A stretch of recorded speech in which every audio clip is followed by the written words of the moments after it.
So Ian Guyder with us the other night was talking about AIB deciding that people had to go back into an office-based location for a minimum of 3 days a week. We're joined by John O Connell, General Secretary of the Financial Services Union. John, can I just clarify this? Has this been negotiated with the unions on behalf of workers, or is this simply an instruction? It's a minimum of 3 days, and if we decide it's more, that's the way it's going to be. Yeah, so normal employers and good employers would consult and engage with trade unions and staff and then negotiate an agreement. In this instance, the bank have made an announcement which is essentially saying it's office only, so no hubs or branches can be counted as an office attendance. We'll decide your base and we'll dictate the pattern, and that compliance is going to be enforced. So it's, extremely strong language from a bank that in 2021 announced their permanent hybrid working strategy, which was 3 days remote working, hybrid working, and 2 days in the office. So it's a real turnaround from the bank, and the kind of language that's employed is kind of Stone Age HR, in my opinion. That it's like from another era, that kind of engagement with your employees in an era when we talk about employee value propositions and change management and how we bring about change in organisations. But wasn't the 2021 decision made at the time when there was a lot of hybrid working enforced upon us because of COVID? Could it be that now circumstances are different and that the bank has discovered that it's not getting the productivity out of employees that it wants when they're spending a lot of time working from home? But the banks haven't produced any evidence to suggest any lack of productivity. And in fact, the evidence, Matt, is the 2 billion in profits that the bank announced. So the growth in profits has been sustained by employees and has been improved year on year. And in turn, staff are now left with a whole series of concerns. We had a members meeting today online. 500 people turned up. Over 3,000 members have replied to a survey we done, and they have a number of real concerns in relation to it. What sort of concerns? Why are they objecting to being in the office a minimum of 3 days a week? Because they were given a commitment in 2021 that this was a permanent hybrid working model, and they based their lives on that. And so things like commuting, accommodation, caring responsibilities, and of course cost, with the cost of living crisis, are real issues that people have. And they don't believe that the bank has the capacity in terms of selling 3 buildings in 2021 and shrinking their footprint in Dublin. So people believe that it's tone deaf. It's not listening. It's not even engaging employees and unions in terms of a change of this scale. Are you going to do anything about it, or are you just going to have to lump it?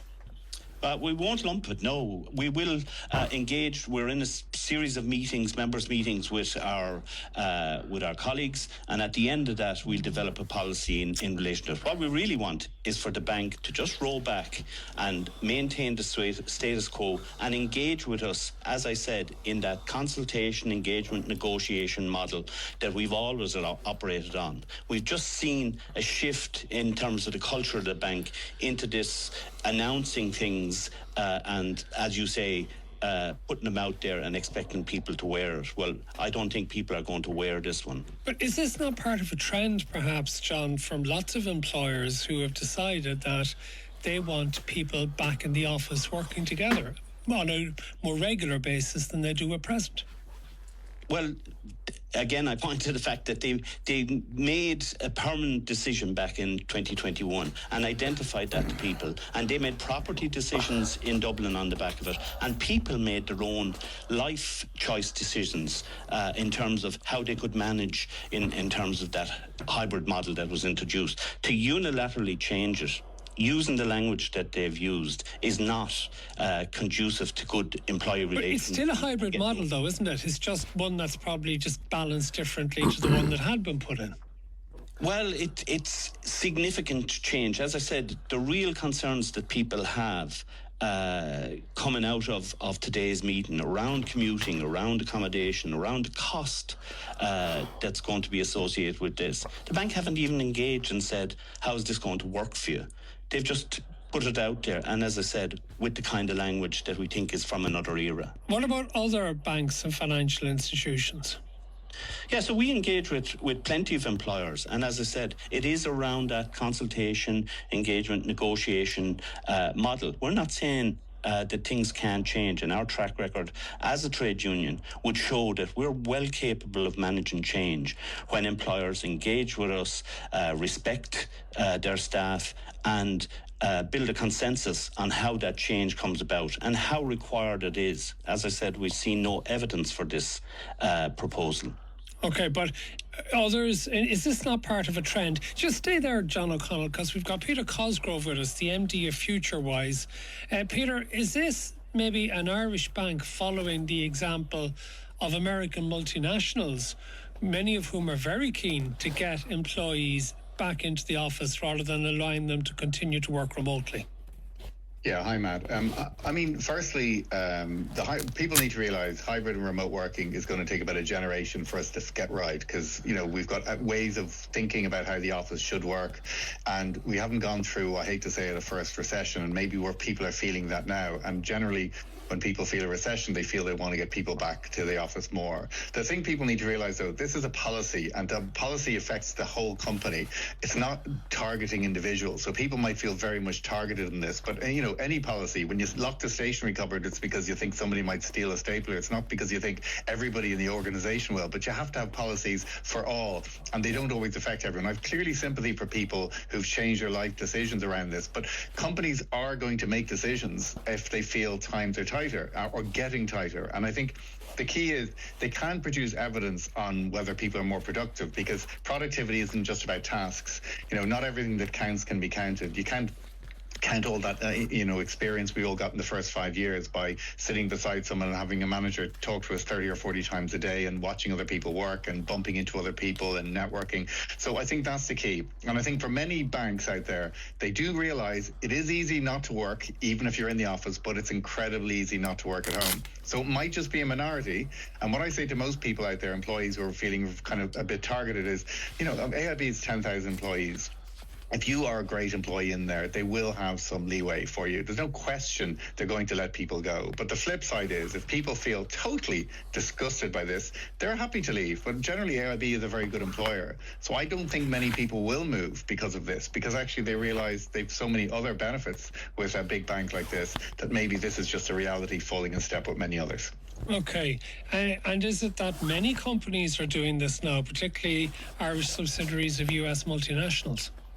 Yeah, more are doing it, but look, there's a positive reason for doing this. I know people don't like to. People say I'm much more productive at home, but firstly, what happens when people work at home is, if you're 25 years old, your office is in your bedroom, you're looking at your screen 24/7 weekends, so people are never out of the work set from their mind point of view, because they see their computer 24/7. When people work in the office, they actually have this boundary between work and home. So actually, people are getting more burnt out and working longer or sitting at their desk longer at home than in work. So it's not all negative, but more importantly, everybody will realize the first 5 years of your life in work, you learned most from being around other people. If you're now saying, I don't need to do that, what you're saying is that anybody who's in your organization who's only there for the last two or 3 years, they're not going to get your value, your experience, and your wisdom.